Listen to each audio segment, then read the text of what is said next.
Basi chapa mwalimu. Chapa.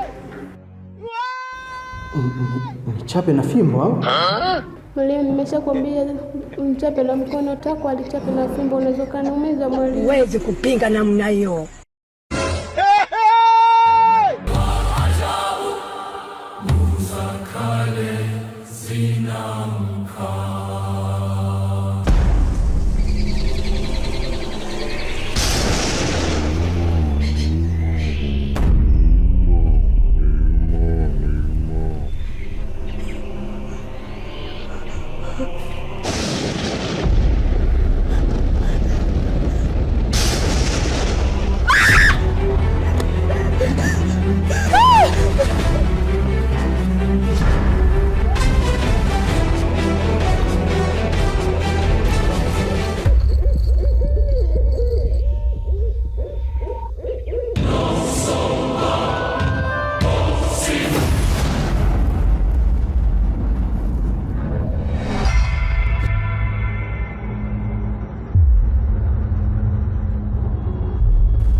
Kuna somo simaliza kuliandika pale. Mimi mwenyewe bakiza mstari kama miwili hivi. Na mwalimu sio muda mrefu anakuja, sasa basi itakuwaje mwanangu?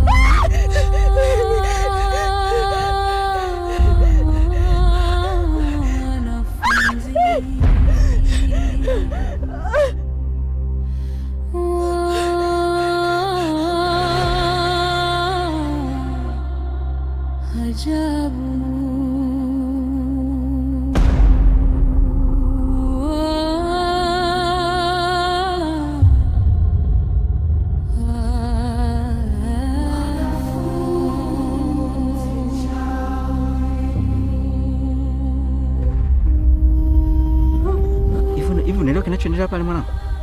Sielewi. Nguvu za kale zinamka. Mbona ni kama moto unawaka kwenye mikono? Ana moto kwenye mikono, lakini ni kama hataki tuone. Na ndio maana hata mimi nashangaa nini hicho? Basi au mazingaombwe? Labda anafanya mazingaombwe.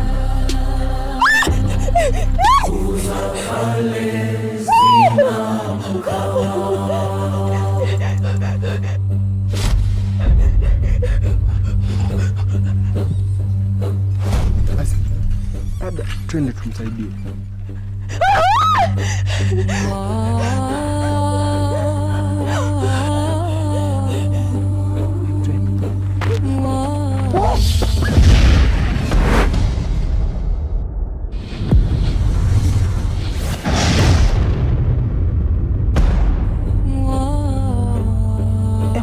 Hebu ndio tusogee tu. Ajabu. Ajabu. Ajabu.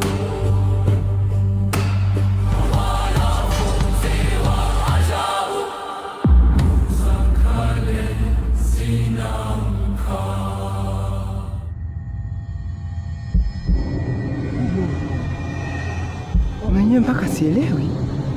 Si miujiza, si mazingaombwe. Sasa hiki nini?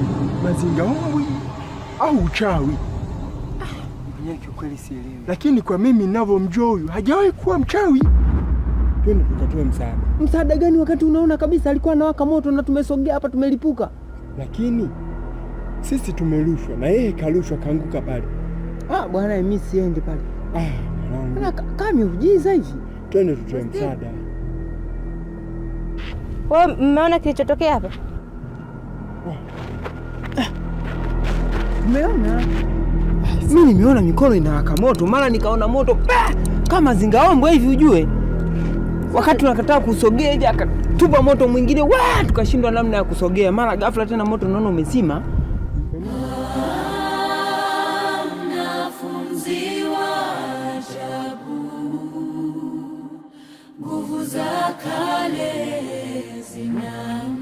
Huu utakuwa uchawi. Ujue hichi sio kitu cha kawaida. Mimi sijawahi kushuhudia kabisa kilichotokea hapa. Sasa mtambua kwani wewe mchawi mwenzie? Huyu itakuwa mchawi hapa, uchawi wake umemshinda leo ndio maana hapo kadondoka. Mchawi? Ndiyo mchawi. Lazima nitoe msaada. Sasa mwenyewe anashangaa. Au sikuta anatuekitia huyu. Na Steve usilete masiala. Usilete masiala. Unajua hili ni jambo la serious. Mtu hawezi tu kudondoka hivi hivi jamani.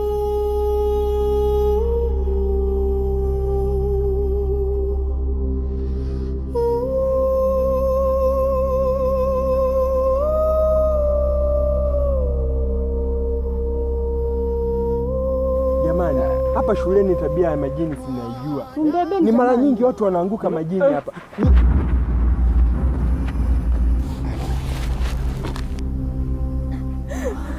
Wandera, kwani kuna nini jamani? Niambie. Sielewi.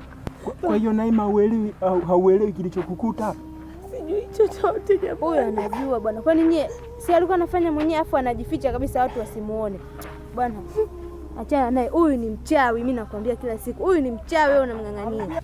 Huyu anahitaji msaada. Msaada gani kati uchawi wako mwenyewe? Mtondoke bwana tumwache. Hapana. Hatuwezi tukamwacha hapa. Jua lote ili tumwache kweli? Wandera, kwani kuna nini? Ngoja. Unaona? Hata kilichomkuta hakijui. Anajua alichokifanya huyu. Bana, mimi niache nitoe msaada. Mimi sijui kwani kimetokea kitu gani. Naima, twende ukapumzike kwanza tutaongea. Sawa? Mwenyewe sielewi. Twende. Lakini wamesema ni mchawi, tumwacha.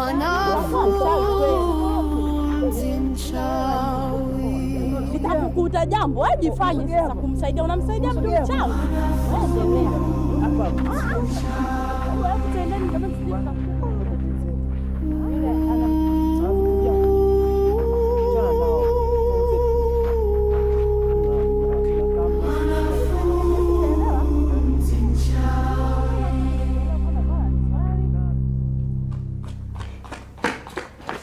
Nini? Unanistua? Kule kiwanjani kule kumstuni. Ndio. Naima ni mwanga. Naima ni mchawi. Acha kunidanganya bwana. bwana. Kuna kiki inatoa moto, yani anawaka moto. Anatoka moto? Anawaka moto. Naima ni mwanga. Mimi siwezi kwa. Kweli Naima ni mchawi. Yaani mikono yake inawaka moto. Ndio maana tunakuwa tunaferi mitihani. Mimi nakwambia Naima ni mwanga. Kumbe tuna wachawi ndani. Naima mchawi. Niaje? Amani si. Shwari kabisa. Ni shwari. Eti. Poa mama. Poa kabisa. Poa mzuri. Umetulia mpiga story hapa. Ngoja nikae hapa. Wewe umesikia hili lilotokea leo? Mimi sijasikia habari yote ile. Kwamba Naima mchawi. Naima ni mchawi kweli. Mbona namuonaga kama mtu mzuri hivi, kama mtu mpole hivi, mtu mnyenyekevu, mtu mwema hivi. Huyu kama wapole ndo wabaya? Hapo ndo naamini. Mimi sinakwambia wewe uelewi, umeona? Ndio maana mambo yetu hayaendi. Darasani tunafeli, kumbe ndo hivi. Jamani, hii ajabu. Naima ni mwanga kweli, na ndio nimeamini, ndio nimemuona kumbe. Yule. Sasa kitakuwa kimempata nini mpaka aonekane kutoka hivi radi hivi moto nini? Sonia hatuelewi. Hatuelewi sisi. Ndio tumemwona kwa leo. Ndio. Hii sasa mchawi tumuone. Mchawi umekuja, umevamiwa. Wachawi mabibi. Sasa wewe mtoto mdogo unaanza kuwanga, unaanza kuchawi nini? Niache basi. Sasa rasi unafanya nini hapo? Mimi nachukua clip hapa nitupie mtandaoni nipige hela zangu, unajua? Hivi umeona nini cha ajabu hapa eti uze mitandaoni? Nini sasa umeona? Lasi tunaheshimiana Lasi. Anatafuta clip ya TikTok. Hivi nyie mbona mnashindwa kutumia akili? Lasi nitamuita mwalimu nimwambie una simu hapa. Sawa? Nadhani unajua kabisa kwamba hapa shuleni tumekatazwa kuja na simu. Sasa unachokifanya hicho nitakuchomea kwa mwalimu ili aichukue hiyo simu yako na tuone unafanya nini sasa. Basi. Mshamba nini? Hebu toka hapa. Sasa una rekodi nini sasa? Umeona tukio la ajabu au? Chelsea manga. Nimebeba nini ndani yangu hadi dunia inaniogopa. Damu ya aliyechaguliwa. Sawa. Fanyeni mambo yenu. Ila nyie binti mdogo mchawi. Umeona Mdada wa watu mzuri lakini ndo mchawi jamani. Si jamani kawaje mchawi? Au kaulisishwa? Ndiyo atakuwa amelisishwa huyu. Ila tusiongee sana jamani. Lisije likatukuta na kutukuta bure. Ila ni bora tu tungeachana nayo maana hapa tutapigwa na tukio ambalo tujawahi kufanyiwa. Wewe Elisha wewe. Si unajifanyega mtu wa Mungu sana. Muombe basi yatoke mapepo yenyewe hayo. Yaani hapa najaribu kuwaza ni kwamba huu mkusanyiko wote ni kwamba mnajadili mada hii au kuna nyingine? Ndiyo. Hasa nyie acheni kuwaza vitu ambavyo hamna uhakika navyo. Hivi vitu vingine ni masuala ya kiroho tu. Ndiyo. Hata Yesu mwenyewe alipaa lakini hakumwazia vibaya. Hata hivyo aliponya vipofu lakini bado hakumwazia vibaya. Hasa leo ikuhusiana hili swala? Huyo si mchawi. Yule mchawi. Ishara zimeonekana, saa imewadia, damu yake ndio ufunguo. Nini tena hapa? Yaani nyinyi badala ya kukaa darasani mkajisomea, mnakaa mafungu, mnachokifanya hapa nini? Kuna nini kinaendelea hapa? Mwalimu huyu mchawi huyu. Mwalimu mwanga mchawi huyu Tena ameonekana na duka moto. Huyu ni mwanga anatoa macho kwenye mikono yake, mwanga huyu mchawi. Mnanichanganya. Kimya. Mchawi kabisa. Mchawi huyu. Wewe huyu mchawi. Sikiliza. Aongee mtu mmoja. Sasa mnavyoongea nielewe nini?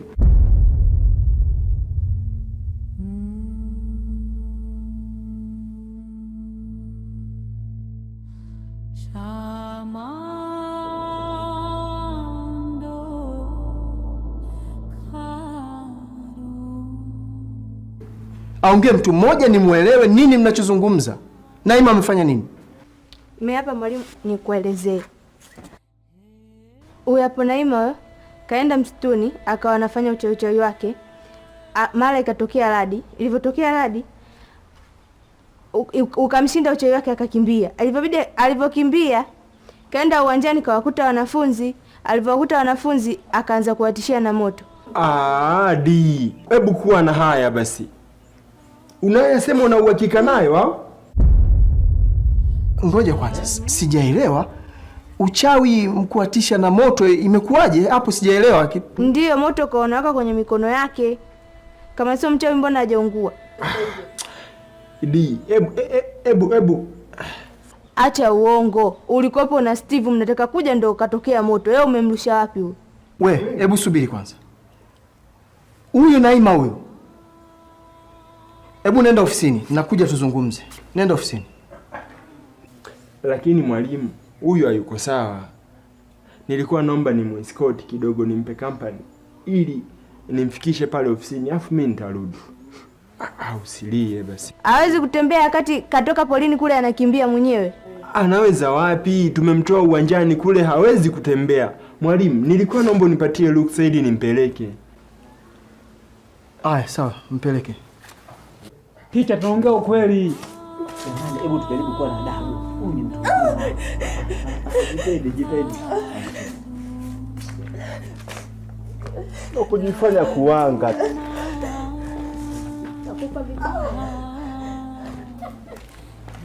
Aya, na nyinyi wengine. Nendeni mkajisomee dansi mkweli. Haraka.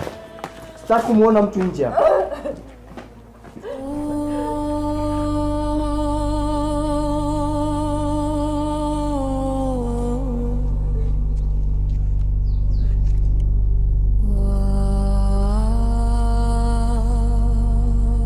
Naima, huu ni mwanzo tu, ndo kwanza mkoko unalika maua, tutafahamiana.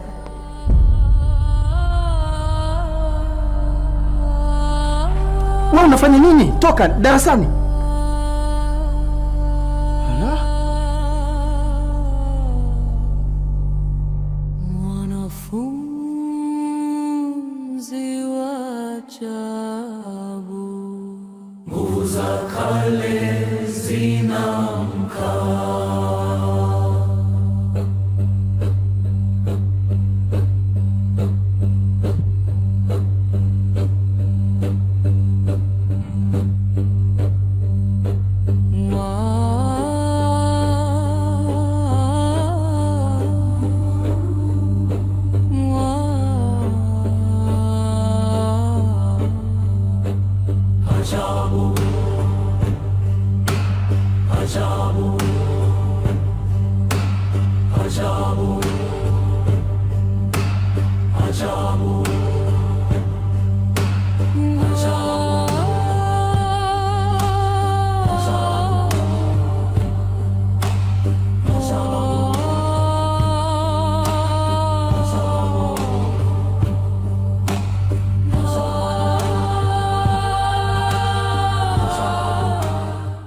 Naima, hebu nakuomba usiwe na wasiwasi, sawa? Yale ni maneno tu anaongea, nadhani hamna ukweli wowote. Na nakuomba ukae utulie, umsikilize mwalimu, umuelezee ilivyotokea. Nadhani mwalimu atakuelewa, sawa? Na kingine, kwa kuwa haya maongezi mimi yananihusu, utanikuta darasani, sawa? Kwa hiyo wewe ongea na mwalimu, mimi utanikuta darasani, nitakuwa najisomea pale, sawa? Wandela, mimi naomba tu nisubirie mpaka nimalize kuongea na mwalimu, ndio tutaondoka wote. Usiniache mimi. Lakini mimi haya maongezi yenu hayanihusu, na ndio maana mimi niliomba nikuescort tu nikulete hapa ili ongee na mwalimu mimi amalize, sawa?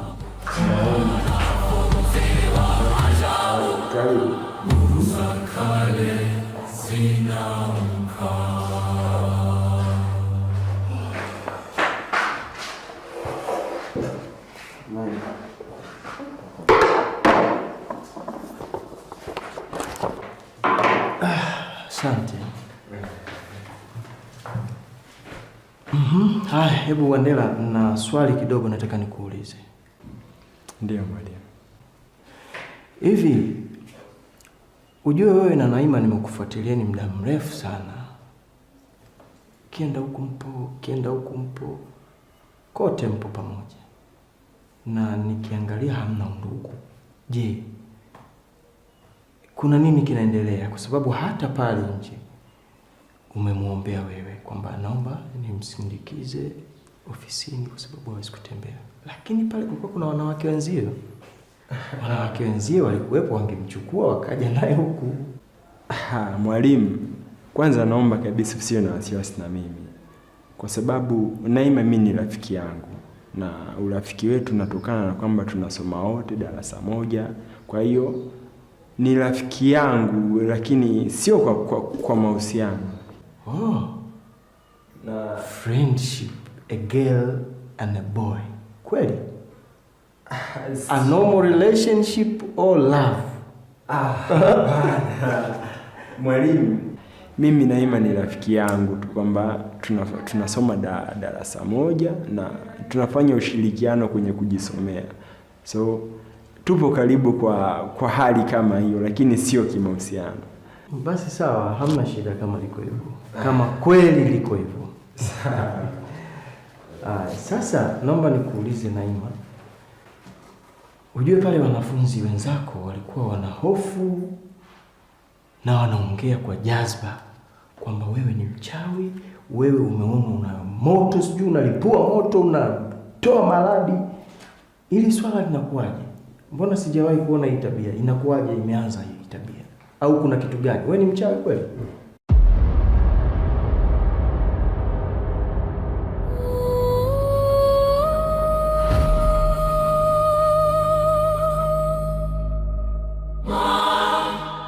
No.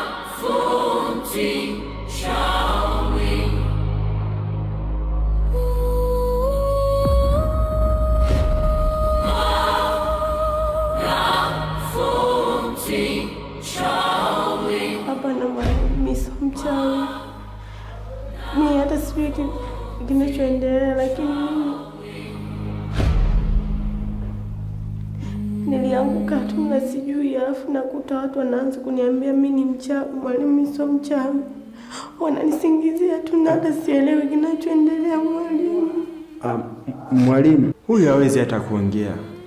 Na kwa kuwa mimi nilikuwepo eneo la tukio, naomba nikwambie. Hebu elezea. Tulikuwa pale uwanjani na tulikuwa tuna Steven, yule Steven, si unamfahamu Steven? Huyu nani, mimi namuitaga nani, Fidodilo? Huyo.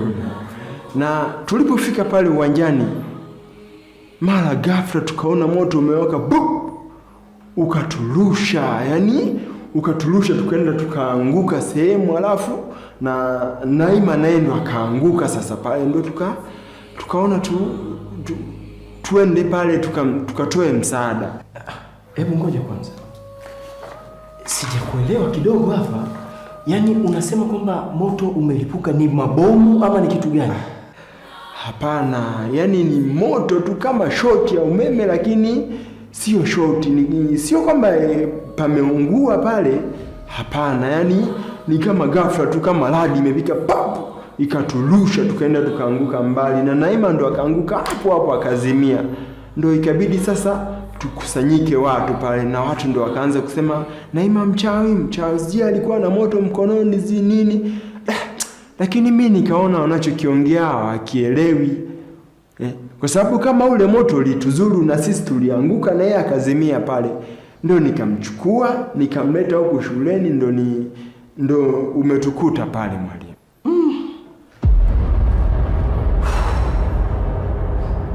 Poleni sana. Asante mwalimu.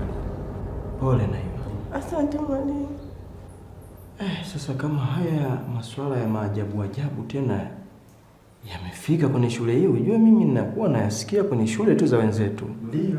Sasa kama yamefika kwenye shule ni kwetu hapa, tena ni mtihani. Wacha mimi nitayafuatilia. Sawa, nitashukuru sana. Na nikuulize swali jingine Naima. Nakumbuka majuzi wakati tupo kwenye mashindano ya michezo, ulikuwa unahangaika na mkono. Kama una maumivu, sijui si maumivu, lakini kama ulikuwa unahangaika na mkono huko unakunja sura, kama kuna kitu hivi unahangaika nacho umekishika, kulikuwa kuna nini kinaendelea? Kitu ambacho kilikusababisha mpaka ukafeli, wenzako wakashinda, wewe ukawa umefeli kwenye mashindano. Ni kitu gani? Na wewe ndio kila siku tunakutegemea kwenye michezo. Ulikuwa unahangaika, ni kitu gani kilikuwa kinakuhangaisha pale? Hapana mwalimu. Sikuwa na kitu kilichokuwa ninacho mkononi, bali kuna kitu kilikuwa kinanikimbiza pale uwanjani. Naima, unaweza ukaniambia ni nini kilikuwa kinakukimbiza? Ni nani?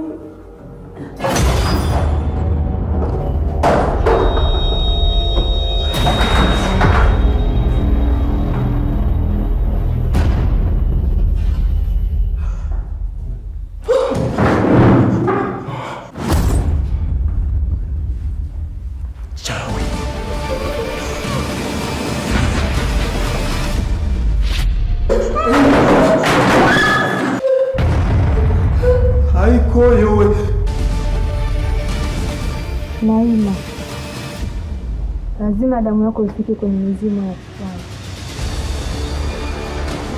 Mizimu ya kichawi? Uko sawa wewe? Niko sawa. Huko ndani kuna watu. Kwani nini kinaendelea huko ndani? Ina maana hujasikia leo kama Naima ni mchawi? Hujaona?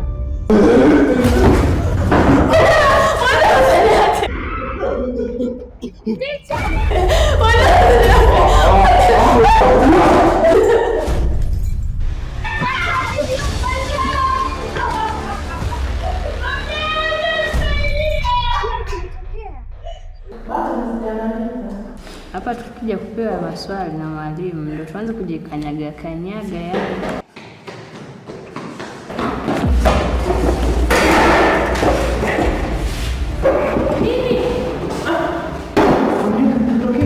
Ndio watu tu.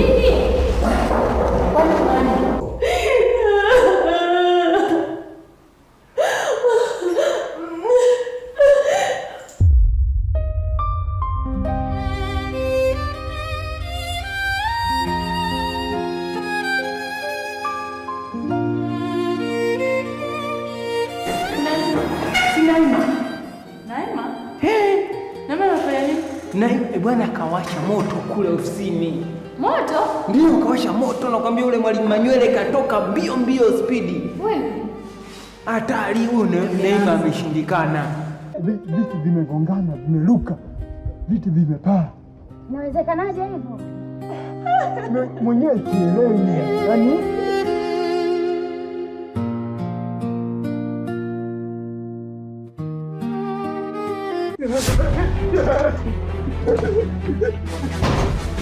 weka zigo. Hebu njoo bana, unakimbia nini? Njoo bana. ndani ndio tumekaa na mwalimu. Vitu vimeruka ghafla mpaka nikasema au mnayoongea kweli Naima ni mchawi. Nakwambia kila siku Naima ni mchawi. Leo toka huko ndani.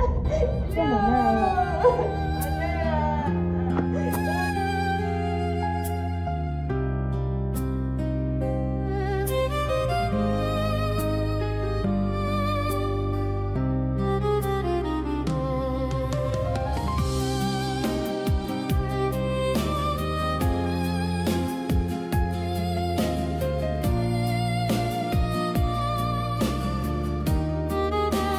Hebu njoo.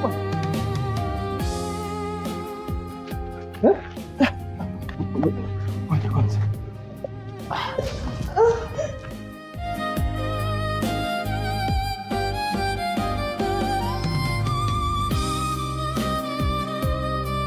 Bana, mbona unakuwa na kiwewe?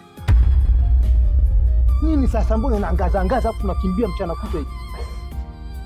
Alafu Naima, hivi kwa nini kila tukio wewe tu? Kila tukio linakusonga wewe tu. Tukio la kichawi wewe tu. Huko ndani tulikuwa mimi, wewe na mwalimu. Wewe si mchawi. Tuseme nani sasa hapa ameleta hayo maajabu? Au kweli wewe ni mchawi Naima? Sikiliza, changamoto gani? Ali, twende ofisini kwangu mule. Ukanichukulia simu yangu na viatu mule. Nimevisahau. Mbona umetoka unakimbia sana kwa spidi? Umefanya nini? Inabidi uongee na wazazi wako. Wewe kuna mambo ya mizimu inakusumbua. Mpigie babako au mamako. Maana sio kwa matukio haya, kila tukio la kichawi wewe, Mchawi, yule mtoto kumbe ni mchawi Mwanga. Mchawi? Alafu wewe ndio ulitaka kaka kumtongoza wewe. Yaani sijui hata nikukuta nini. Naima. Au kwani nani yule ambaye unapokuwa unamfuatilia? Twende. Lakini uko sawa? Nimeumia mkono. Wandela muache.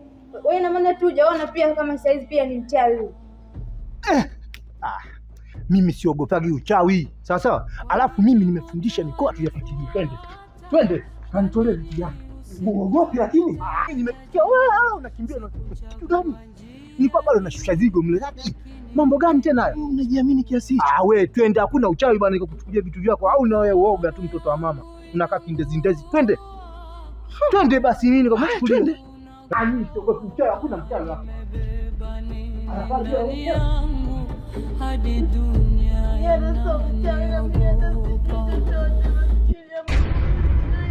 kulikuwa ni makelele hapa. Wewe Ali. Shauri yako. Sasa huyu atakuja mchawi? Usimshike. Huyu ndo gwiji mwenyewe. Viti vilikuwa vinapeperuka. Sawa. What's happened? Esther, yani huyu viti vilikuwa vinapeperuka vyenyewe. Mchawi huyu, Mwanga. Yeye wambea. Tokeni hapo nenda darasani. Ahongo azima wewe. Sasa nini? Mimi nilikuwa kule sawa? Nilikuwa nasimamia wanafunzi kule. Wanafanya usafi, nisikia makelele hapa. Ndio maana nakuja kuangalia vipi kulikoni hapa. Huyu mwanafunzi wangu mchawi. Acha usimshike, vitakuhamia wewe. Ina miaka 5 hapa. Sijawahi kusikia taarifa za uchawi. Sawa sawa? Unaponiambia kwamba huyu mchawi, unanipa wasiwasi.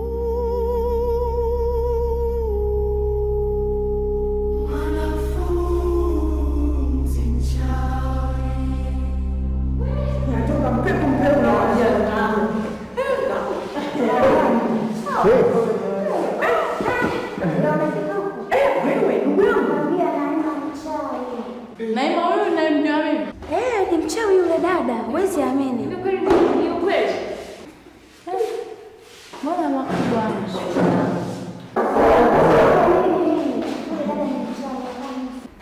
Steve. Ndio kimbie vile utuache. Hata mimi sijawahi kusikia kwamba Naima ni mchawi. Haya matukio yameanza hivi karibuni. Yametokea uwanjani, lakini na leo yametokea.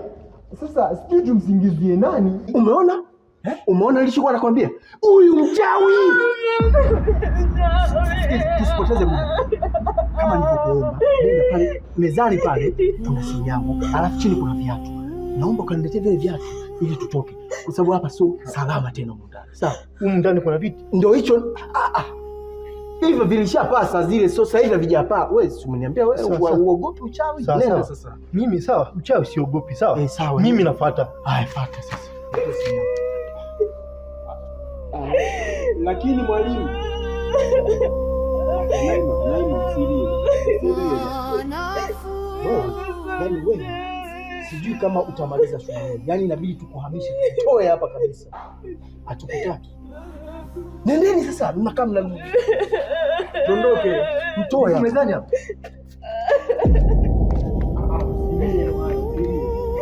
Wewe hali. Shauri yako kitakacho kukuta huko. Umeviona? Bana. Basi asante. Yaani sasa mimi humu siwezi kukaa tena. Hapa karibu. Hapa twende nikakaa ofisini kwako kwanza. Kwa sababu vitu vinaweza vikaanza kunikabakaba. Lakini mbona hizi taarifa mimi sikuwa nazo? Na hii limeanza lini? Ndugu yangu, wewe ulionaje duka la spare ya moyo? Hakuna spare ya moyo. Nimejikomboa. Wewe tena kama ungeniona wakati nakimbia. Mguu hapa, mwingine hapa. Mimi nikajua hata mwalimu anaingia darasani, kumbe hata haisi.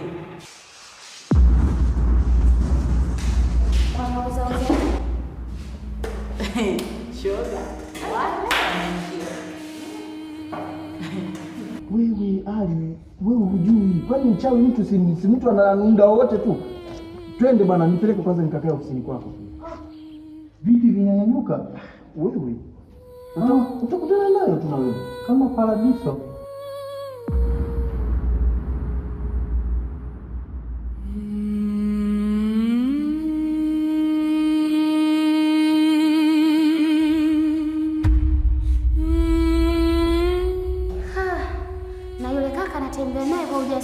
Itakuwa Kaloba yule. Hata mimi simuelewi, sija najiamini kutembea na Naima yule mchawi.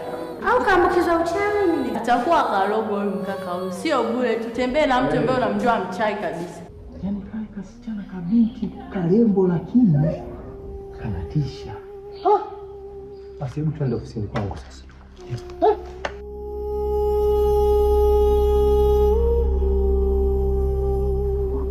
Acha begi tena. Au leta ni begi. Lakini acha tu nitakuelekea hivi. Basi twende ofisini kwangu sasa. Shule ilikuwa moja hapo.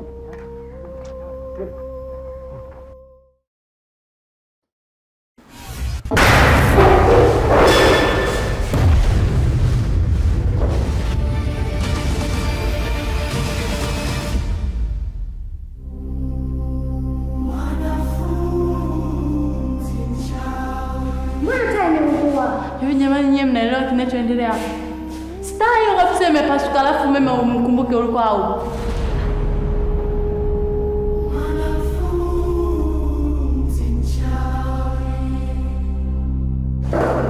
Tani umepasuka.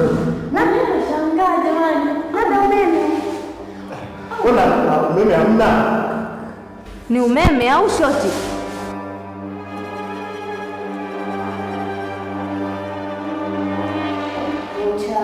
Mchawi. Kwanza na mwenyewe atatetemeki. Itakuwa ndio yeye anafanya mambo yake. Haya mambo sio sawa. Si umeona Naima ameingia hapa ndio ikaanza kutokea matatizo.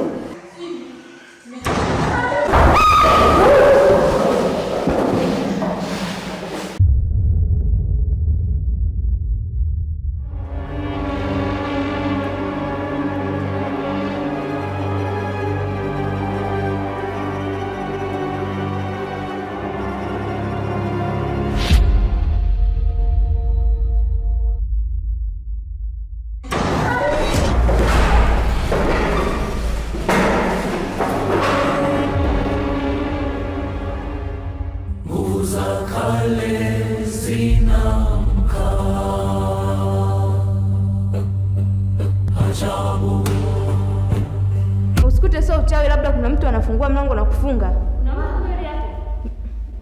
Steve, twende tukaangalie. Twende tukaangalie. Usiende. Usiende. Unaona kabisa mauzo. Tafadhali usiende. Wewe usiende. Wewe usiondoke. Wache.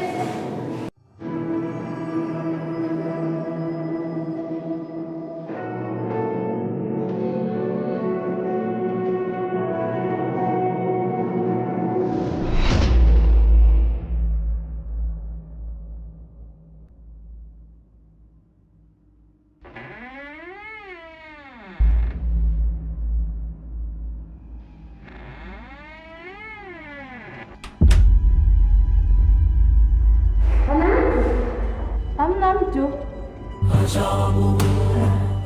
Hii inawezekanaje? Hii imekaaje? Kwa hiyo wewe Naima, umeona kumtisha mwalimu kule ofisini haitoshi mpaka ujitishe na siku darasani? Bi, kwa ujasiri kabisa unaongea hivyo.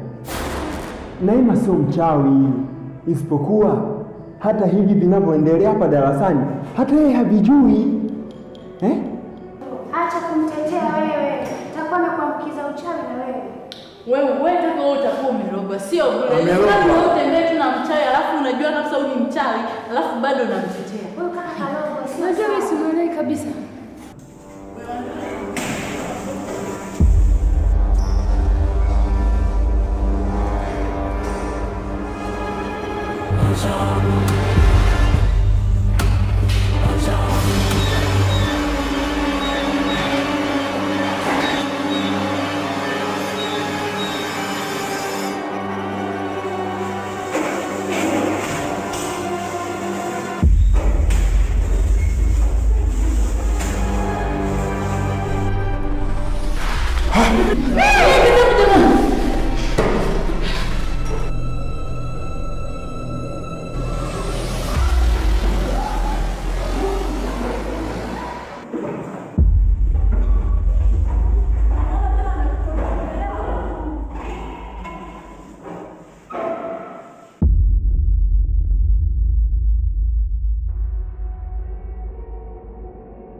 Jamani, tulieni kwanza. Tunawezaje kutulia kwa hali kama hii?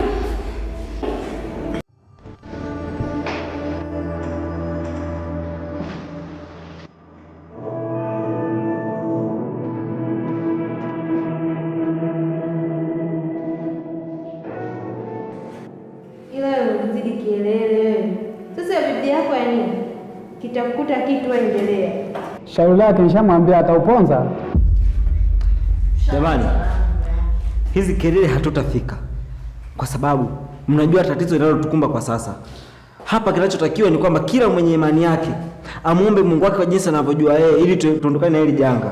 Basi kemea huyo mchawi aumbuke. Ona sasa, sikia. Mimi nilikuwa nashauri kwamba umsogelee pale pale, umwombee pale pale ili umkemee vizuri, maombi yaingie vizuri. Nguvu za Mungu na roho wa Mungu hufika popote pale, haijalishi kuna umbali gani.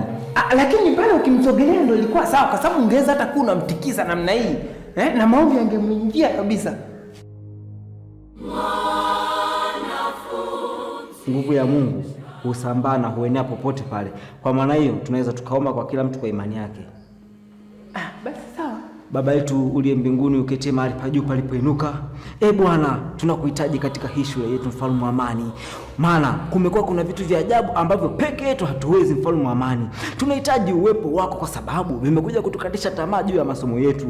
Mungu, endelea kuonekana. Onekania katika masomo yetu, mfalme wa amani. Tusimamie jemedari wa vita. Tunaharibu kila nguvu chafu na roho mbaya kwa jina lako Yesu Kristo, mfalme wa amani. Tunahitaji roho wako akawe nasi katika hii shule, mfalme wa amani. Roho wako katawale kwa kila mmoja mmoja, mfalme wa amani. Bwana, bariki mfalme wa amani. Kawabariki hata walimu wetu jemedari wa vita. Bwana, katakase hii shule, itakase hii shule, mfalme wa amani. Inyenyekeze kwa damu yako, mfalme wa amani. Mungu, nikihitaji uwepo wako na nguvu zako, mfalme wa amani, zikaenee kwa kila mmoja mmoja, katika jina lako Yesu Kristo nikomba kashukuru. Amen. Amen.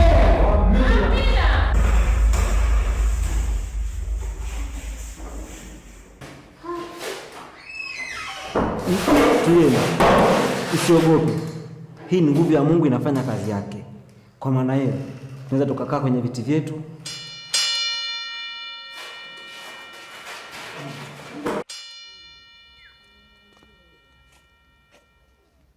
Unasikia mwalimu?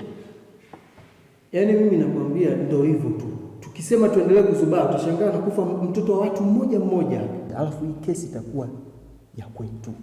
Na wewe sio mimi peke yangu. Na wewe na wengine pia. Sasa umeona? Hapa inabidi tusimame. Unasimama hivi, sawa? Tunaruka kushoto, unarudi kulia. Unarudi kushoto, kulia. Changamka twende. Piga 20, sawa? Twende. Unaenda kushoto, unaenda kulia. Bwana, nakuelekeza huko, wewe uko bize unaangalia huko. Sita. Naima, acha uzembe, twende. Sawa. Twenda kushoto, rudi kulia. Unaenda kushoto, unarudi kulia. Sawa? Hivyo tu twende. Haya. Kushoto mpaka 50, unaenda kulia. Kulia kushoto, unaenda kulia. Nini saidia? 3. Asa unachofanya nini? Mimi nakuelekeza tunaenda kushoto, tunaenda kulia. Asa mbona unajibinua binua? Kwa hiyo cha msingi huyu binti tungemtengenezea kesi yoyote, tukambambikizia, ita wazazi wake kabisa mtoto transfer, tafute shule nyingine kabla haijafika kuwa makubwa. Kwanza hili jambo mimi hadi kichwa kinauma.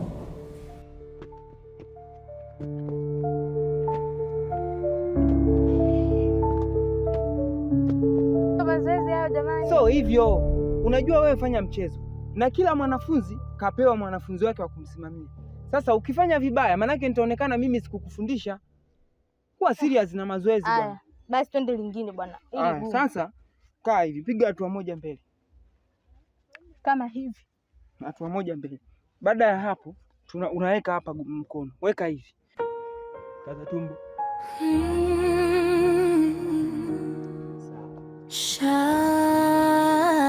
Ukisheka hivi unanesa.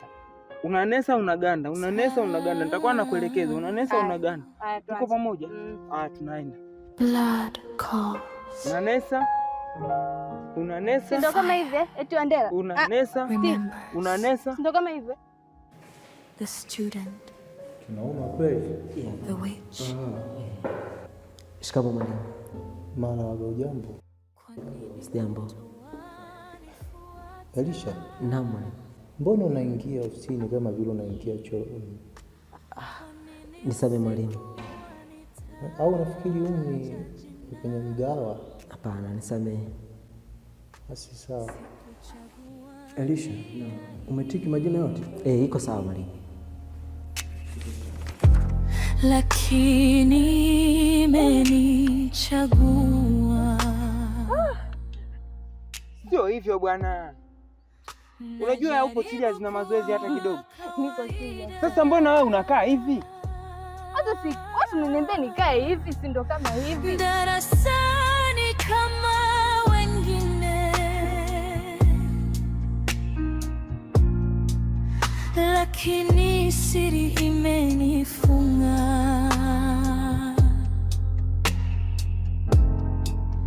Na moyo hauko huru. Wanasema mimi ni mchangamka vipi? Wewe unaenda wapi? Tena maji kwa hivi. Lakini sijui nilichobeba.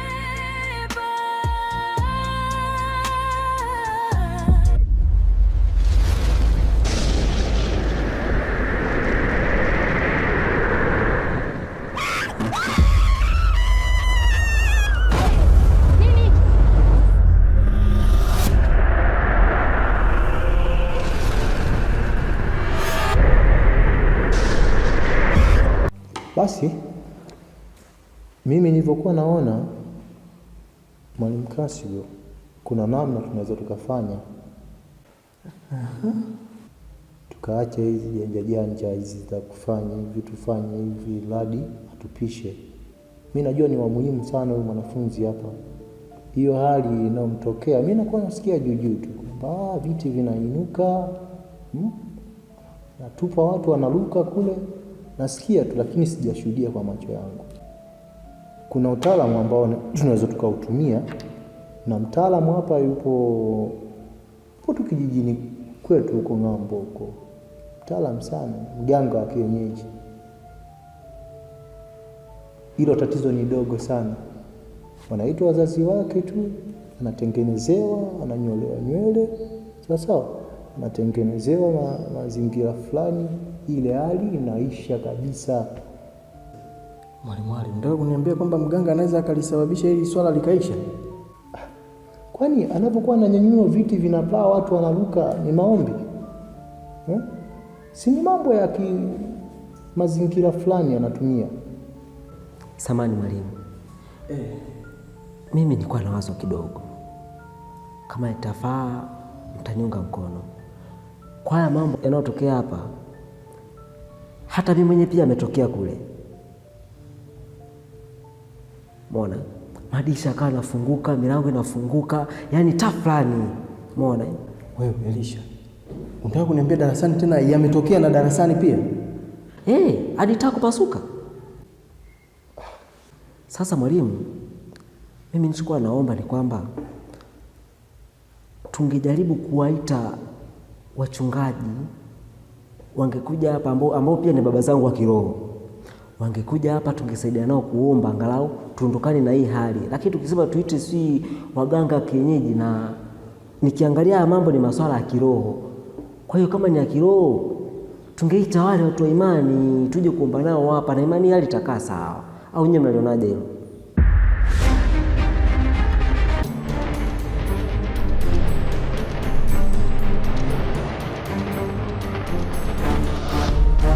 Uchawi wanaima huo. Uchawi wanaima huo. Ni kimbunga kile. Sio kimbunga, yule naima za shamba uchawi wake. Pengine. Unaona kinafata? Jamani, kinamsogelea. Yaani huyu dada sije kaleta lini mtaiba. Amezidi. Unaanza kufikiri kimbunga bila kimbunga. Anacheza na nini?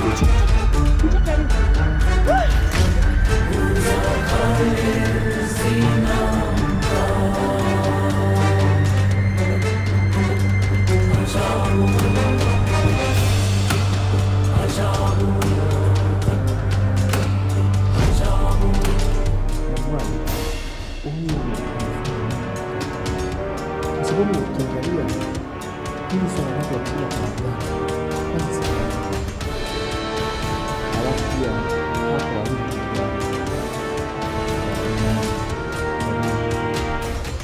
naamini sana wewe kusema kuingia swala la uganga ndio unaweza kuelewa. Sasa kila kitu kipate hiyo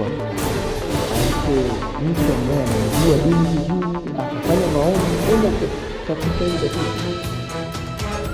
Hebu nenda kipindi cha mchezo nenda wote tuseme ikitokea kwa sababu sio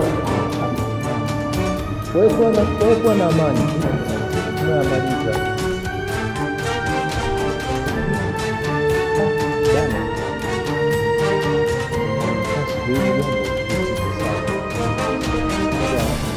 hesabu za haraka hii kijana mambo ya maombi. Kijana bado mdogo sana, hili jambo ni zito. Unasikia mwalimu wangu, yani hapa tukizubaa atakupa mtoto mmoja baada ya mmoja, alafu kesi itakuwa na wewe sio mimi peke yangu, na wewe na wengine. Huyu chamsingi ni kile kilicho kesi yote ukambambikizia kuta wazazi wake kabisa mtoto kwanza kabla haijafika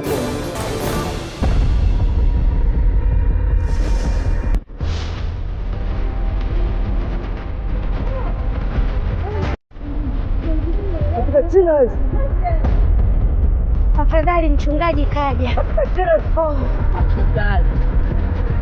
Na kwa ulitoka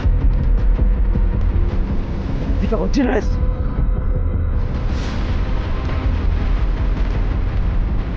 Toka!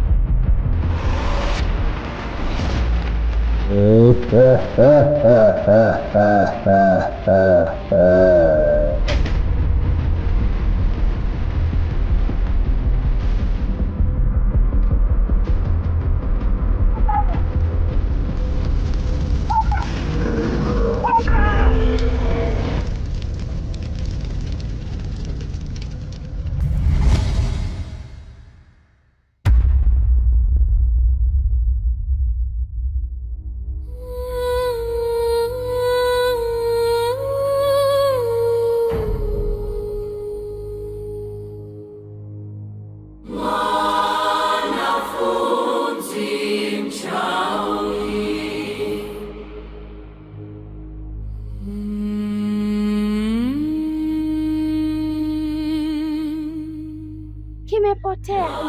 Hatimaye kumetulia. Barikiwa sana mchungaji. Asante sana jamani. Ase, umetisha sana. Umetisha sana. Ndio maana nikasema watu wafupi mna akili sana. Hii shule hapa, huyu sio wa kwanza. Kuna mwingine yeye alikuwa wanamkuta tu darasani amefika. Alikuwa mwanafunzi anaitwa Monica. Anamkuta ameshafika shuleni. Wanauliza umepitia wapi? Lakini hili mimi nilipambana likaisha. Sasa muda wote tumekaa hapa namsikiliza kijana na wanaungana kabisa, wanasema aisee, hili sawa. Mimi swala la maombi, huyu kijana hana ubavu. Kwa nguvu ile ya viti vinapaa, taa zinapasuka, aungane kuomba. Basi hili kama mimi labda niliweke mezani tu, labda nyinyi sasa mtakuwa na namna nyingine ya kufanya. Na ni bora tumetumia kabisa hii hesabu ya kwamba kama tunataka kumfukuza mwanafunzi hapa. Basi sawa, wacha tuone itakuwaje. Ngoja na mimi nikapate chai bwana, sababu mtangia asubuhi hapa sijanywa hata chai. Kwa sababu mtu mfupi ndo mtu wa kwanza kugundua ngazi.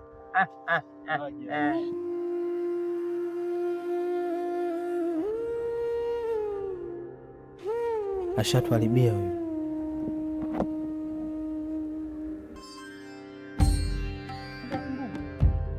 Kazidi. Tumeshakuchoka. Darasani umetuletea vitimbi. Hadi mazoezi. Sio vizuri bwana. Alafu na mfunjo. Angalau ndugu yangu umeniletea maji. Yaani hapo sasa kama utaendelea kufanya hivyo, nitaendelea kukufundisha kila siku na utakuwa nambari 1.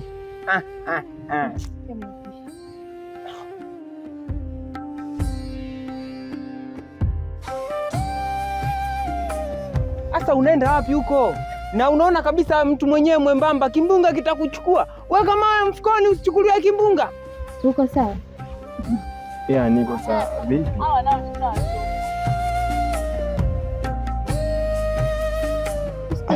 Usikutane na huyu. Lakini Di, mbona unakuwa na loya hivyo?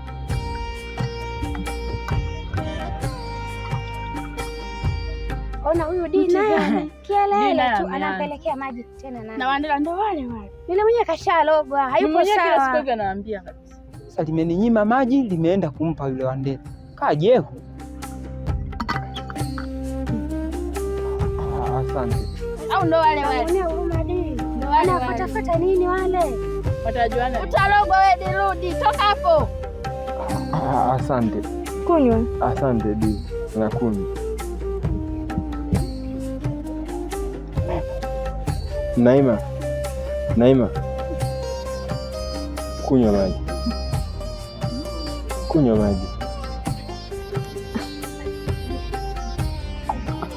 Asante. Kunywa maji.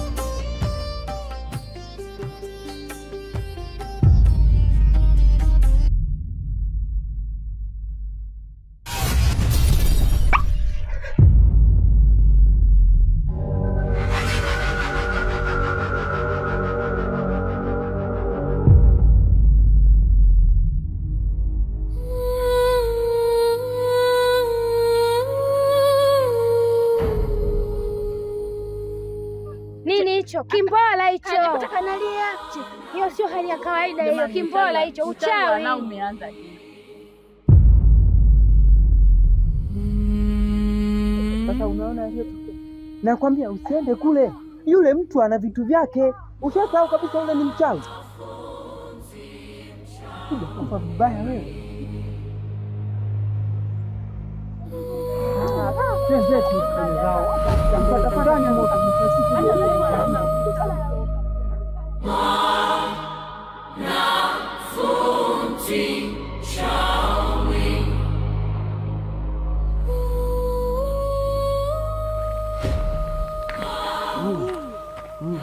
Samahani mwalimu, umeniita lakini nilikuwa naenda bathroom kuoga. Kwa hiyo sasa mimi nishinde na begi lako muda wote? Au hujui kama uliacha begi pale ofisini? Wala sikumbuki begi langu nimeacha wapi. Esther, ukumbuki sasa ungesomaje usiku, preparation ungefanyaje?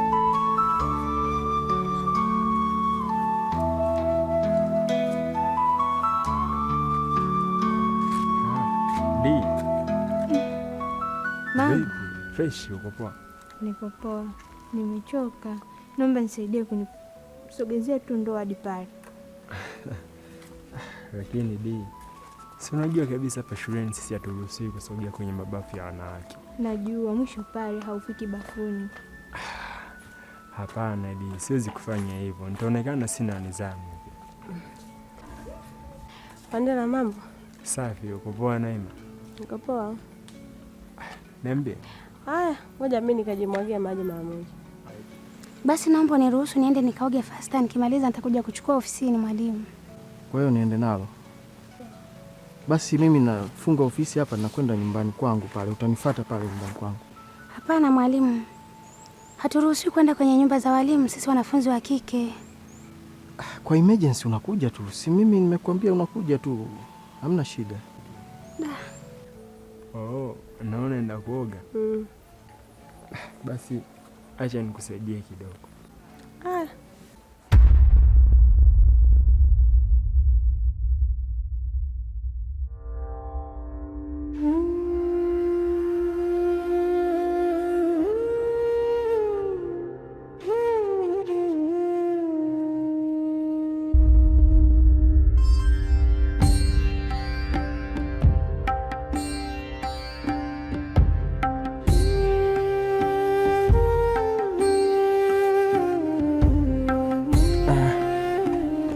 Sasa Naima, kama unavyojua mimi siruhusiwi kufika kwenye mabafu ya wanawake.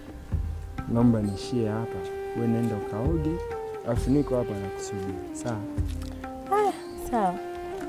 Basi baadaye. Basi sawa. Baadaye.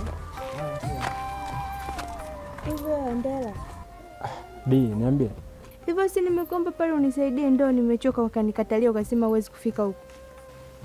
Alafu inakuwaje tena? Angalia hivi. Unavovaa hivi. Mwalimu si Hivi kweli una kitu ndani humu? Wewe. Eti kuna kitu ndani humu kweli? Lakini mwalimu samahani. Simchape hivyo. Na kama hujavaa kitu. Nyinyi ndio mnatamanisha hawa vijana hapa, wanafunzi wa kiume, mwisho wa siku wanawapiga mimba. Sijavaa kwa makusudi, lakini nilikuwa naenda tu kuoga fasta. Siwezi kufanya hivi makusudi. Haya, nenda kaoga. Sawa mwalimu.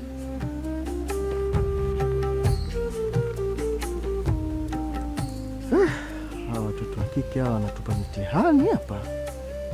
Sasa kama ukizingatia sisi mabachela ndo balaa. Inabidi tukaze.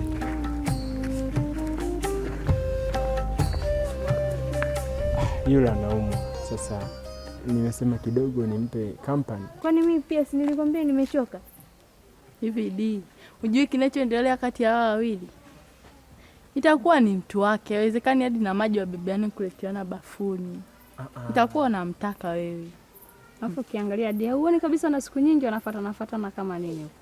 Lakini nyie, mbona mnakuwa mnafikiria mambo ambayo hayapo kabisa? Mimi Naima ni rafiki yangu tu na sio kama mnavyofikiria. Halafu msinitafutie kesi hapa shuleni. Situharibie siku, hebu baki na mashaka. Kwanza wanajuana. Acheni kuniletea kesi hapa shuleni nionekane na mahusiano na Naima.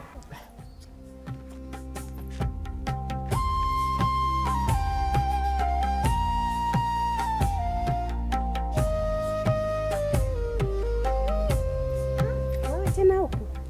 Ndio, vipi? Unafuta nini kwenye mabafu ya wasichana wakati mabweni ya wanaume yako kule na vyoo vyao viko kule?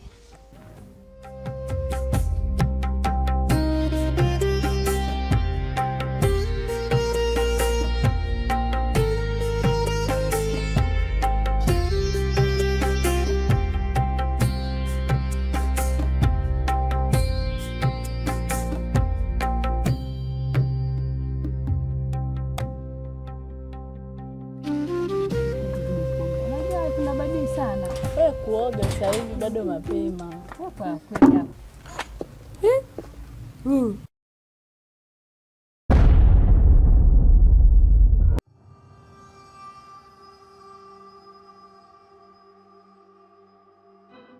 Yaani nyinyi mpo hapa, wenzani wanaoga na mmekaa hapa hapa na mnajua wakati wa kula unakaribia. Sasa kwa nini? Umeumia? Wewe Naima umepasuka au? Umepasuka nini? Umedondoka. Jamani hebu njoni muone Naima. Jamani basi mtoka damu nzima. Umeumia. Umeumia nini?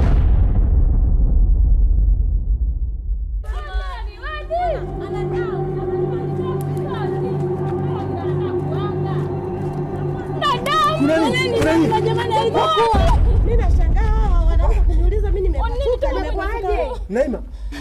Umekwaje wewe? Naima, umekwaje? Mimi sijakuwa tatizo. Kujioni? Na hiyo damu? Mimi sina damu. Haya ni maji, nimetoka zangu kuoga mimi hapa ndo sijakauka vizuri. Maji? Hii damu hii. Hii si damu Naima. Jamani, wale kwanza lini mimi nikaoga damu? Mbona kwa hivyo? Damu ilivyokuwa. Haujaumia popote? Mimi sijaumia popote. Si unaona mwenyewe nimemwambia. Mimi nataka damu hadi kichwani. Umekwaje? Kwa hiyo hujaumia. Sasa nyinyi mnaniona nimeumia. Mimi haya ni maji. Hapa jamani. Si mnaona jamani mwenyewe kasema hajaumia. Naima haujioni kabisa. Mimi kila siku naambieni huyu ni mchawi. Wedi na wewe unataka kuzidi. Ina maana sasa mimi nimeshakuwa hapa tena kuna tukio gani la uchawi? Kwa nini utoke na damu bafuni? Huyu alikuwa anakula watu bafuni ndio maana. Ngoja kwanza nikaangalia. Ngoja. Ulikuwa na kiwebu. Mimi jamani sijafanya damu kweli. Ona sasa, ona. Hebu chukua kioo hiki hapa ona. Na chooni hakuna hata mtu.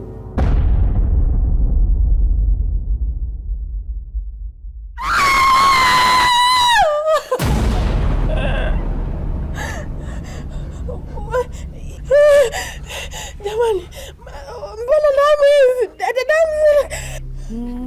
Tunakwambia unakataa. Inawezekana kweli huyu ni mchawi. Hili sio jambo la kawaida. Hujaumia popote? Sio ndugu yako msaidie.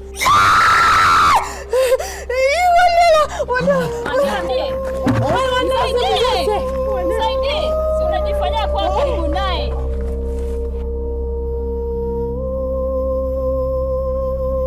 Mwanafunzi mchawi.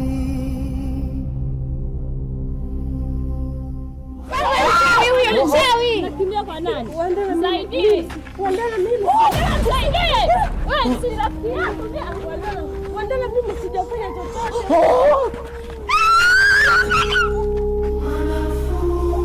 Wewe usiniguse.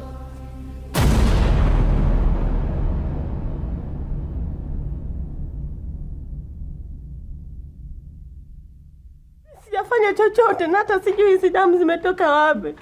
Ninaomba unisaidie. Akusaidie nani? Nisikilize. Yaani hapo huo ndo mwanzo. Utaama hii shule, usipoama utakufa. Kale zinamka. Wedi.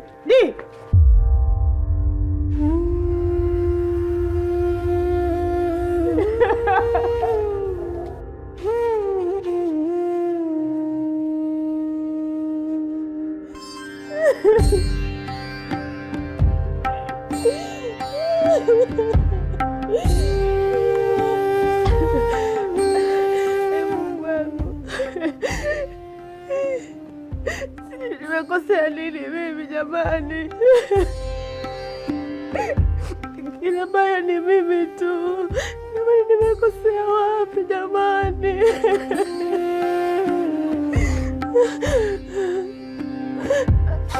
Jamani, nizimia babu yangu kama nimewakosea jamani, nisameni. Sijui chochote mimi jamani, kila siku ni mimi tu.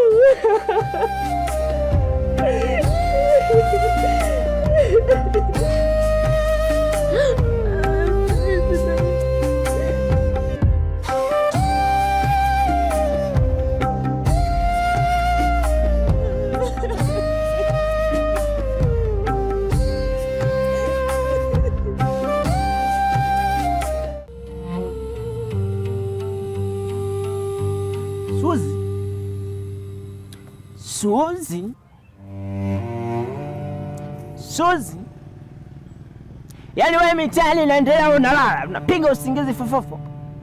We kibonge nyanya, mamae takuwa limelala kweli lifutufutu. Wenzetu, mtihani umeuonaje? Na mtihani wa leo ulikuwa mgumu. Afadhali wenzetu jana walisema ati ilikuwa ni rahisi sana, lakini sayansi hadi nahisi kichwa kinaniuma. Mwenyewe ndo hivyo hivyo. Unajua mpaka nahisi wanatukomoa. Nachosha kweli yani. Tutafanyaje ndio kama hivyo.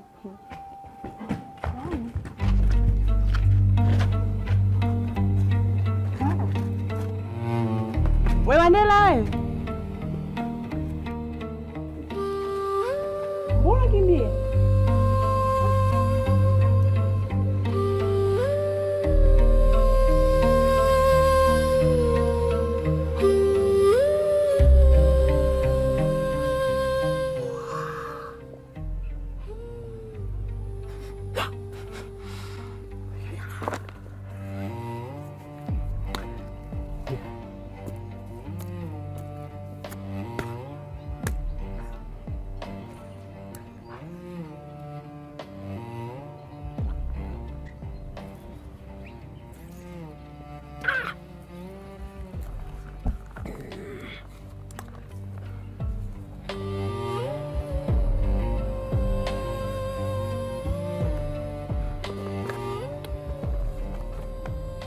Wasuzi,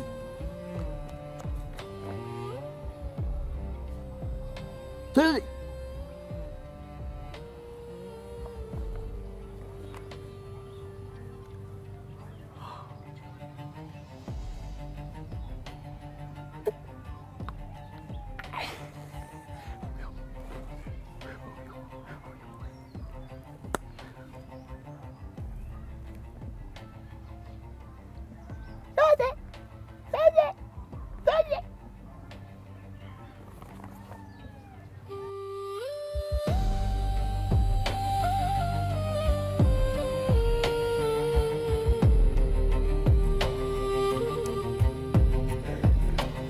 Andela wewe. Huko nilikotoka kuna nini? Niko sawa. Vipi? Alafu mbona Andela siku hizi umenibadilikia sana? Yaani hata sikuelewi shida ni nini? Hamna shida yoyote. Lakini hapa kati kulikuwa kuna maswala.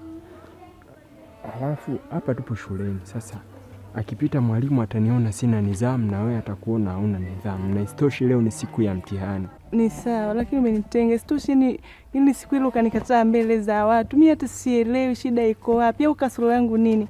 Yaani hadi nahisi mtihani nitafeli kabisa, siko sawa. Umenibadilikia mno au kasoro yangu ni nini? Kama na shida basi niambie nijirekebishe.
Hapana, sio kwamba unifai, ila kuna maswala tu yalikuwa yananikabili hapa kati.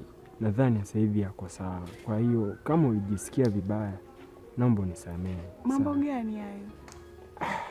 Maswala ya kimasomo tu na matukio hapa shuleni. So yalinifanya kabisa nikakusahau, sijui ni shetani, sijui nini, mpaka akili yangu ikawa haikuwazi kabisa. Mpaka nafikia sehemu nakwambia kwamba sikupendi ile siku. Mimi mwenyewe najishangaa mpaka leo. So nilikuwa naomba tu sasa hivi tusahau yote, tugange yajayo. Yaani naomba tu nisamehe. Kweli umenisamehe Wandela? Ndiyo, nimekusamehe, na isitoshe ulikuwa hujanikosea kosa lolote. Nashukuru sana. Na mimi kilichokuwa kinaukimbiza ni nini? Naima kafanya tukio la ajabu mpaka huwezi kuamini. Neema? Huyo.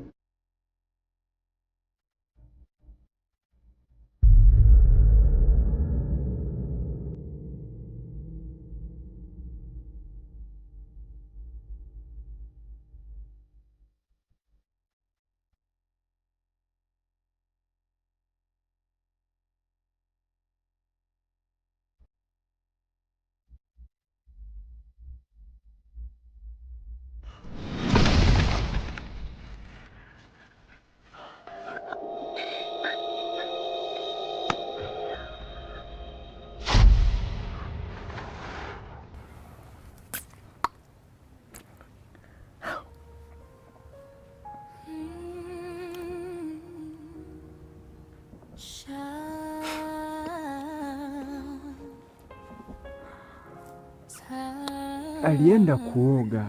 Nakumbuka alipita pale akanikuta nimekaa kibarazani, nikamsaidia kubeba maji, nikamsindikiza kiasi, akaenda bafuni.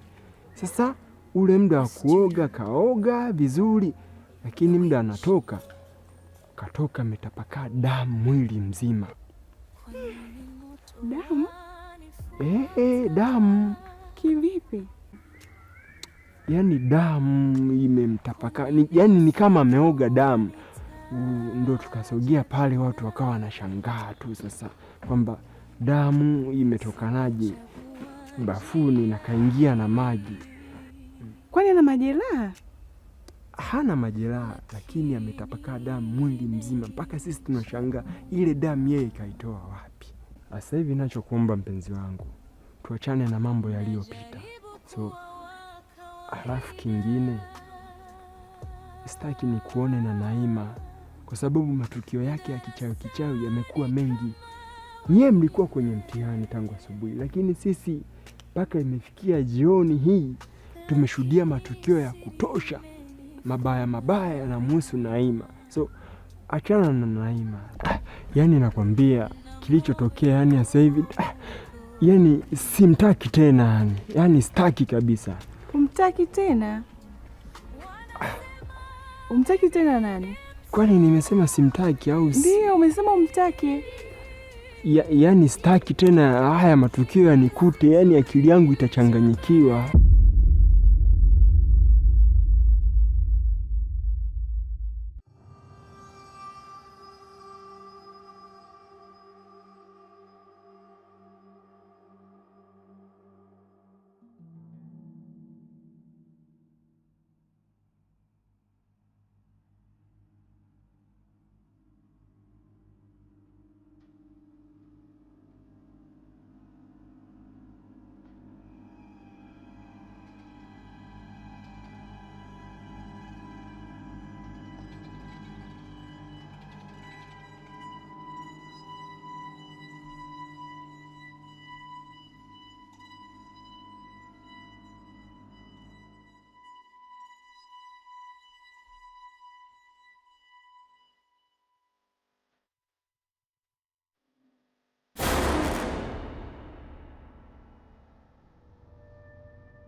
Kwa kweli leo utanisamehe.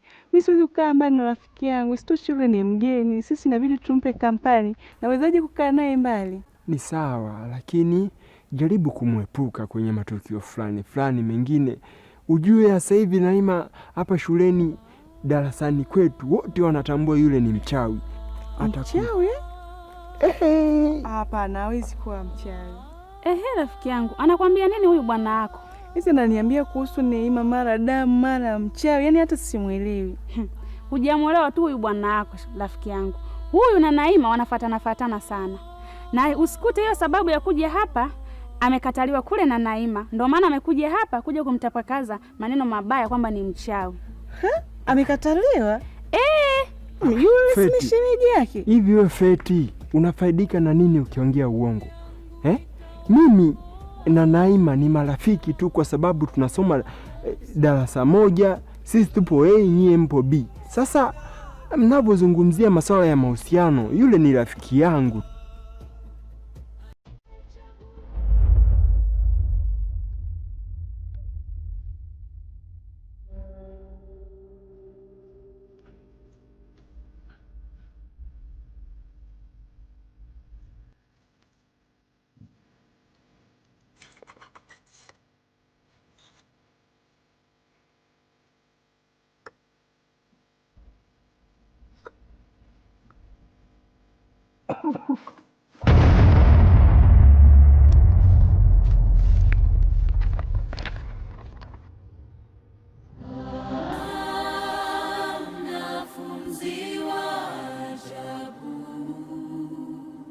Na ile siku namkana huyu rafiki yangu, ulimkana kwa sababu gani? Si kwa sababu ya Naima? Ni mambo lakini yangu unamsingizia. Yule ni shemeji yake, haiwezi kuwa hivyo. Lakini rafiki yangu, naomba uniamini mimi. Ipo siku utakuja ujionee. We Feti, hauna mambo ya kufanya. Naona umeamua tuanze kubobwaja. Sasa kama utamwamini fresh, mimi naondoka. Chana naye, huyu ni mzugaji tu, ana lolote.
Najisikia uchovu, bora hata nikapumzika.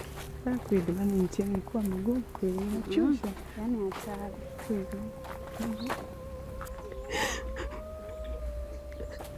Hivi tu. Hebu angalia. Yule pale si rafiki yako Naima? Sijui shida nini. Mbona kama analia? Amekutwa na nini? Kama kapigwa na walimu.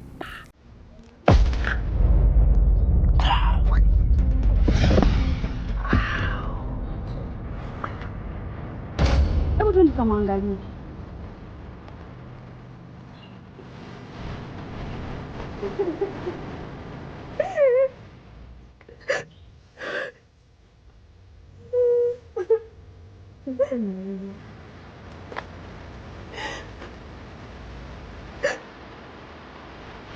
Wenei wewe.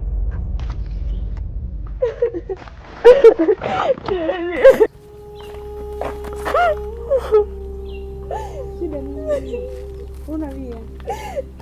Pole basi ya hebu ndio kae. Sio nilizidi.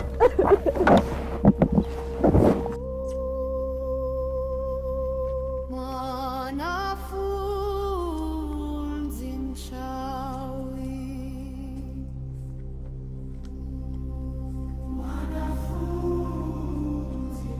Nima, mbona ria, shida nini? Mwenzenu nina matatizo. Matatizo? Yamenikuta huko bafuni. Nini shida? Ule muda tumetoka mazoezini, nikawa nimechukua maji yangu kwenda kuoga. Ule muda ninatoka kuoga, watoto wakawa wananishangaa. Wananiambia nina damu, lakini mimi nilikuwa sizioni hizo damu mwili mzima. Baada ya kunipa kioo nikajiona nina damu mwili mzima. Damu? Ndio damu. Wakawa wamenikimbia, nikabaki peke yangu. Mimi ndo sielewi jamani. Basi nyamaza, tuelezee vizuri, sawa? Na watu wananiambia mimi mchawi. Basi pole dadangu, pole. Wenda kweli mimi ni mchawi jamani. Nyamaza, huwezi kuwa mchawi rafiki yangu, nyamaza eti kila kitu kitakaa sawa. Pole dadangu, huwezi kuwa mchawi. Na huenda labda hayo mambo yanayokutokea sio wewe. Huenda kuna mtu nyuma yako anakufanyizia haya mambo.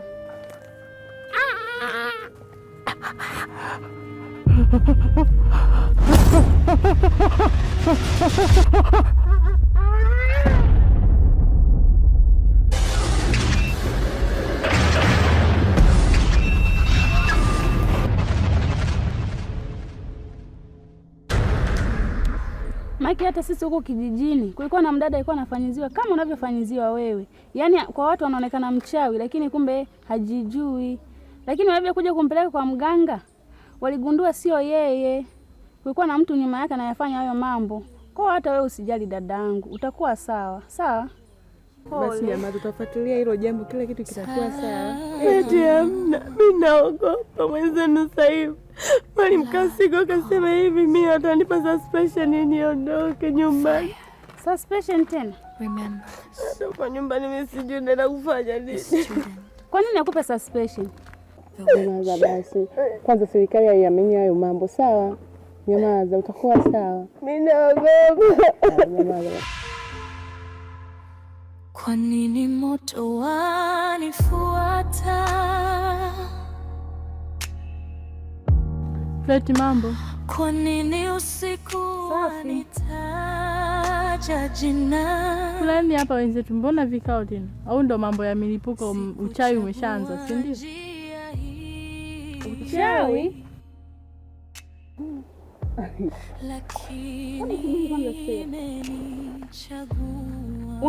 Unakielewa unachokiongea wewe? Mimi najua Naima mchawi. Sababu tangia asubuhi hapa sisi hatujakaa tukatulia. Yaani ni heka mwanzo mwisho. Kila anapofika tu Naima mambo yanaanza upya. Heka ziishi. Yaani hapa nilipo hadi nimechoka. Tumeshamchoka, yani tunatamani hata afukuzwe leo shule jamani. Hivi wewe Stella, hivi unavyomwangalia Naima anaweza kuwa mchawi kweli? Kwanza hapa nilipo na wasiwasi. Wenda amekuja kukaosha maji yetu huko kisimani.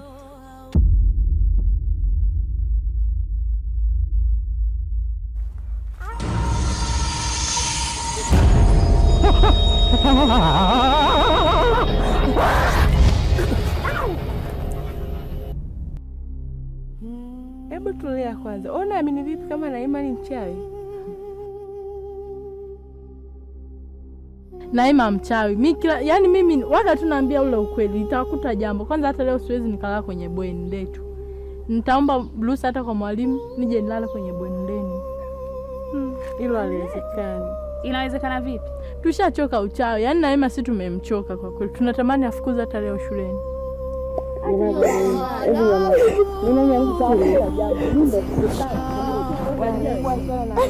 Haiwezi kuwa kweli bali.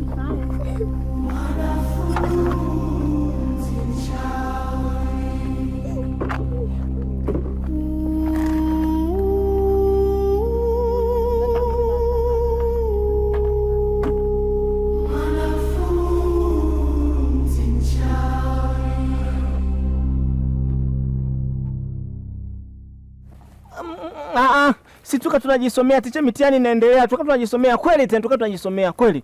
Mnajisomea mitihani wakati mnafanya vya matusi hapa. Sasa nyinyi nataka niwatandike, hamtuamini hapa. Hapana ticha. Wewe mnafanya vya matusi Huyu amekupandia kwa juu, si ndio? Sasa mimi nilikuwa nimesinzia. Ticha, sijampandia kabisa, sijampandia. Na hapa sijampandia.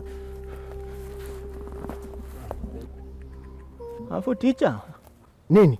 Mbona unabana miguu? Wewe vipi wewe? Miguu nimebana wapi? Nimebana miguu wapi? Wapi nimebana miguu? Sikiliza. Nyinyi watoto wa siku hizi hamna adabu. Nimebana miguu wapi? Bana miguu baba. Nyinyi. Nataka niwafanyie kitendo hamtuamini. Yaani nakwenda kuandikia barua kwenu. Tusamee. Hamwezi kuja kuizalilisha shule yangu. Nyinyi mnafanyaje matusi hapa shuleni, maeneo ya shule, mmekuja kujificha huku kwenye machaka.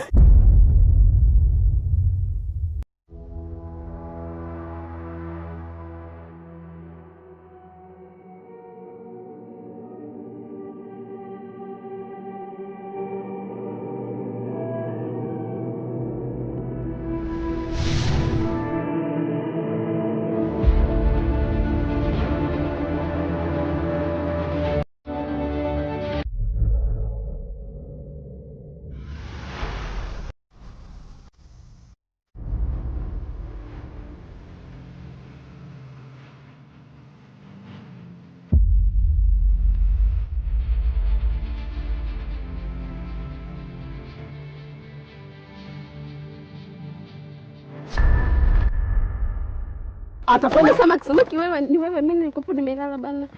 Atafanya matusi peke yake bila wewe. Mimi si nimemwona huyo. Haya, sikiliza. Hebu nyosha mkono wako. Nyosha tuone huo mkono una nini? Nyosha. Usiufiche huo huko, utoe huko. Fanya hivi. Hivi nyosha hivi. Wewe. Haya, leta. Haya, nini hiyo? Umeona? Mkono unanatanata huo. Una nini huo? Haya, nini? Kama sio kufanya vya matusi hivyo mlivyokuwa mnavifanya vya matusi. Yaani naamini kabisa 100% nyinyi mmeshafanya kitendo. Sasa mnatuaibisha, mnafanyia shuleni kitendo kama hichi kichafu, si ndio? Hujafanya chochote? Sijafanya chochote ndio. Una uhakika? Wewe Suzi, wewe. Mimi sasa nataka nikukague hapa, niangalie kweli wewe hujafanya vya matusi. Nataka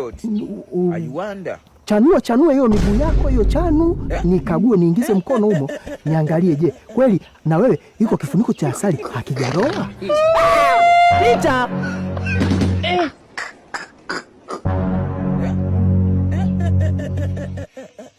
Umkague. Ndio. Ticha.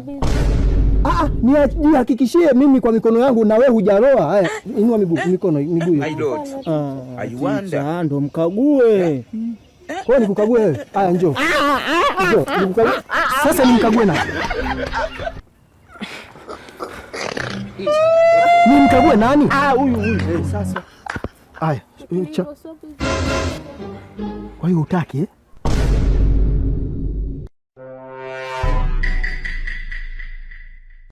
Haya, sasa amri ni moja. Hapa mimi nakwenda kwangu. Asubuhi kengele ikigongwa ni wakuta ofisini kwangu. Niwaandikie barua kwenu. Toka.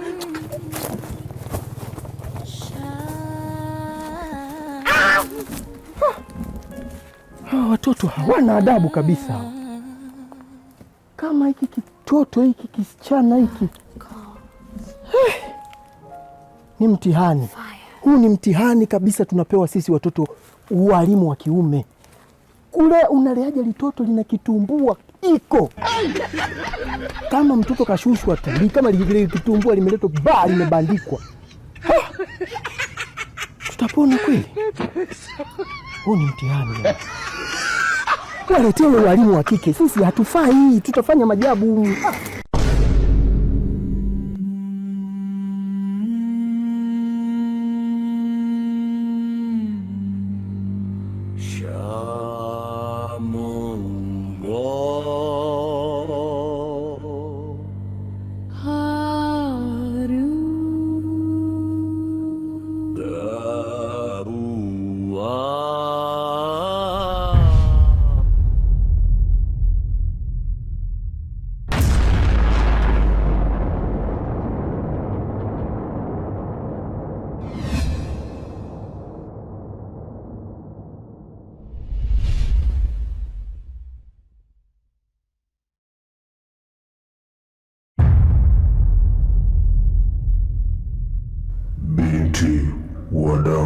Safi, kwa nini unatoroka?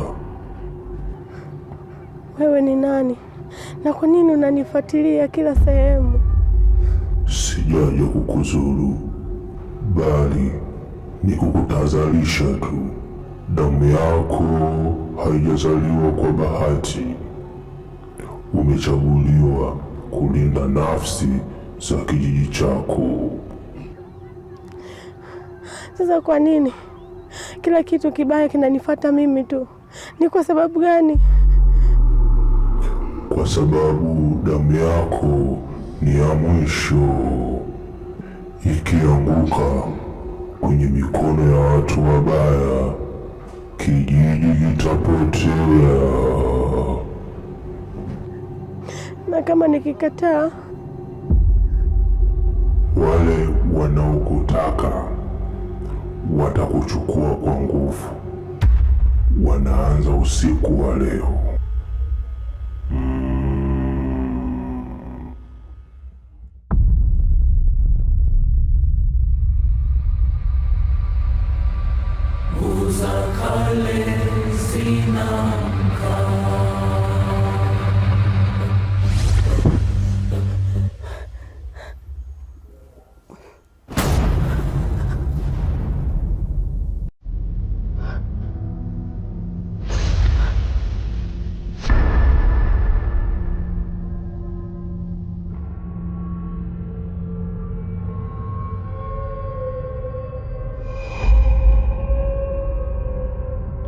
Lasi, mbona mimi sielewi? Tuelewe nini? Kila tunachokifanya tunafeli, hakifanikiwi. Nilishakwambia. Umeniambia nini?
Amka. Stella. Amka. Dia yupo. Stella. Amka basi. Selina.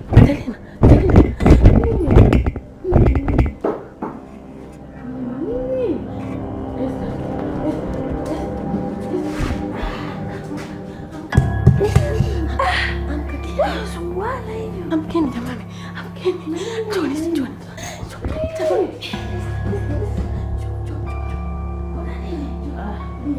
Sumbua. Dia yupo bwenini. Esther. Dia hayupo. Takwenda wapi? Basi hapo inabidi tufanye kitu. Kitu gani? Inabidi tumtie wasiwasi Naima ili akae mbali na kila mtu. Unahisi kumtia wasiwasi akae mbali na kila mtu itasaidia kumweka mbali na Wandela pia? Ninaamini 100% atakaa mbali na watu. Na mlango umefungwa.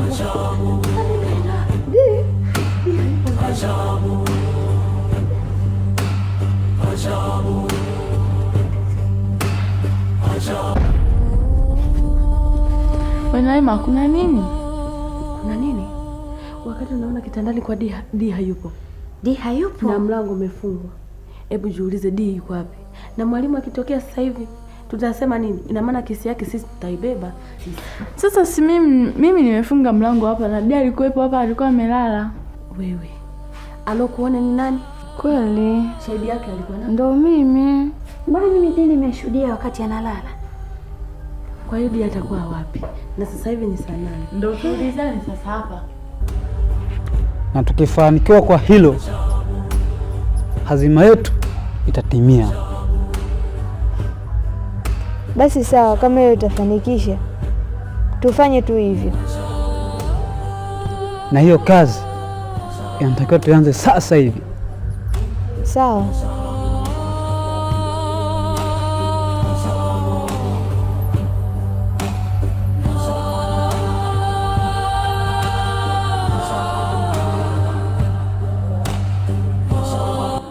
Hapa cha kufanya, yani hapa tunaulizana wote, maana wote tulikuwa tumelala. Hatujui hata Di ameenda wapi.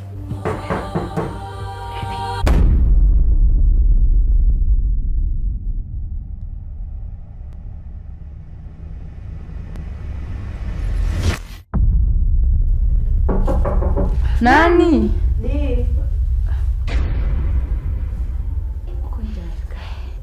Di. Wewe Stella, nenda kafungue mlango. Mimi naogopa. Fungue basi Stella. Hebu Esther nenda kafungue. Kafungue basi.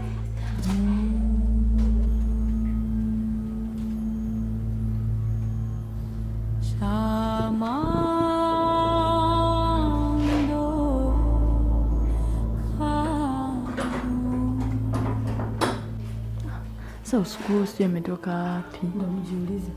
Sasa hivi saa ngapi?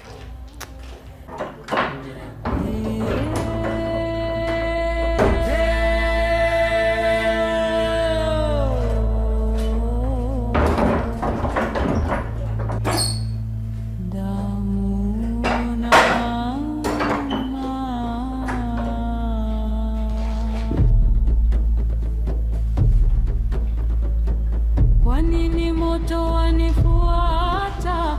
Kwa nini usiku wanitaja jina? Sikuchagua njia hii. Tunakuongelesha. Wedi, useme unaulizwa ulikuwa wapi? Basi nimekuaga hapo nikakuomba unifungulie mlango, nikirudi nitakugongea. Saa hizi tena unaweza nilikuwa wapi kama hujui nilipoenda?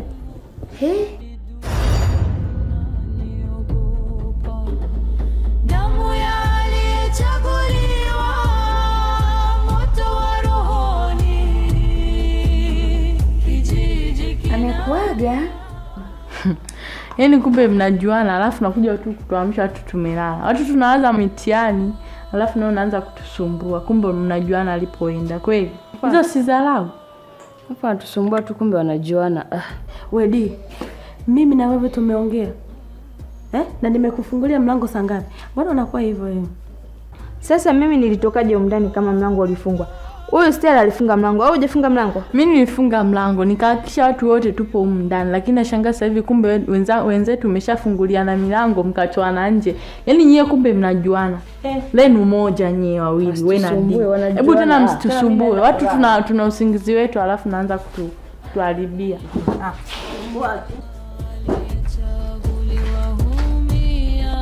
ndio sheria ya dunia. Mpango hautashindwa, tambiko litatimia. Kwa hofu au kwa moto,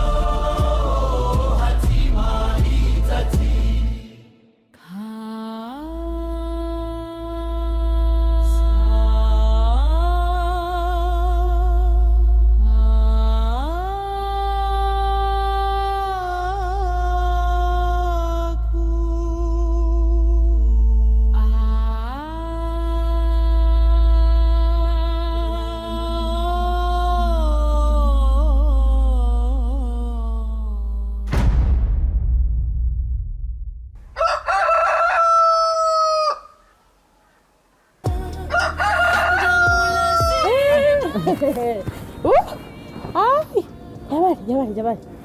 Mwalimu asije kunikuta mimi niko wapi. Sasa ngoja nikwambie. Yaani huko nilikotoka ninaombea moto. Ombea huko jana mwalimu Manywele ile jioni.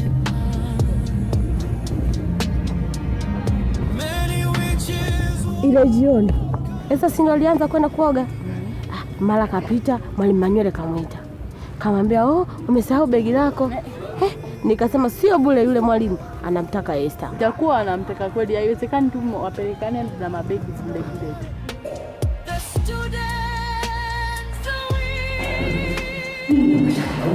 Kwa nini nataka tuko darasani? Kwa nini nataka tuko darasani? Kabla kwa kulikuwa kuna watu ofisini, ndio maana akaamua atembee tuje darasani. Watu wengi gani bwana? Yule mwalimu atakuwa na jambo lake. Sasa kwenye watu wengi sienda hapo angetupa adhabu. Mimi na wasiwasi wale watakuwa wamekaa kikao wale watakuwa wametukalia kikao wale. Na mimi ngoja nikwambie. Ile jana ile game mzima kalicheza yeye. Yeye ndo alikuwa anakuchungulia na yeye kabisa ndo akamaliza kile. Kwa sababu ukimwangalia mwalimu alikuwa ameloa hapa kwenzenu. Mwalimu kaloa. Aya, yote 9. Mimi nilikuwa na shida na wewe. Maana huwezi kuazima chumvi bila kuongea umbea. Yaani nyie mnachokijua hapa ni umbea tu. Mmeamka kule hosteli, mmeacha vitanda yenu ipo ovyo. Kwa hiyo ndio tuwafanyie usafi. Hata hivyo ilikuwa ni zamu ya kwenu. Ila sisi hatuwezi kuwafanyia nyinyi usafi, ilikuwa ni zamu ya kwako tena mwenyewe. Mbona sisi jana tumetandika vitanda? Naona? Wewe mimi siwezi kutandika vitanda vyenu. Sisi ila kweli. Yaani mimi ule unyevunyevu ule ni asubuhi kwa umande zile konokono zile. Unajua zile konokono? Bahati mbaya nilishika tu ile konokono hivi. Sasa ndo nikano hivyo. Huyu mwalimu ana mbaya sana. Ana jambo lake.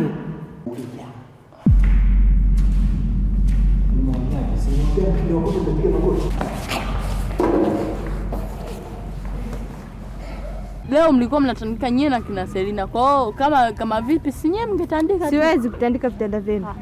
Mtavikuta vile.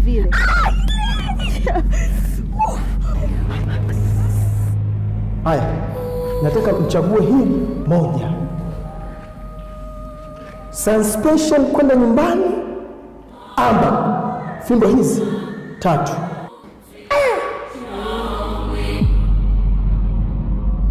Mwalimu zawadi za makalio au zawadi? Sasa fimbo mimi napiga wapi? Mimi napiga makalio. Haya. Kamata. Mwanzo hii mambo ana mikalio mikubwa. Nataka ni kuanze wewe mwanaume ambaye ndio kiongozi na wewe ndio unasababisha yote yale yaliyokuwa yanatokea pale. Simama. Shika.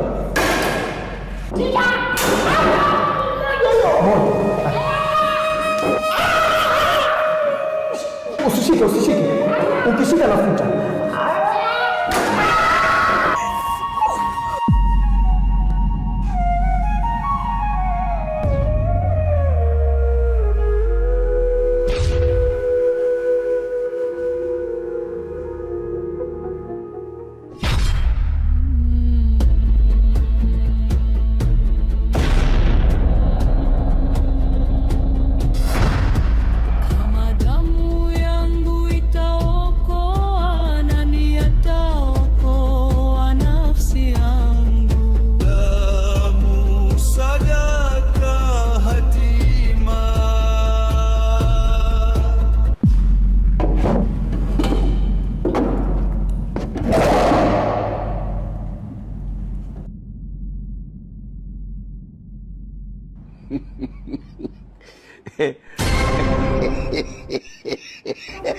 Basi chapa mwalimu.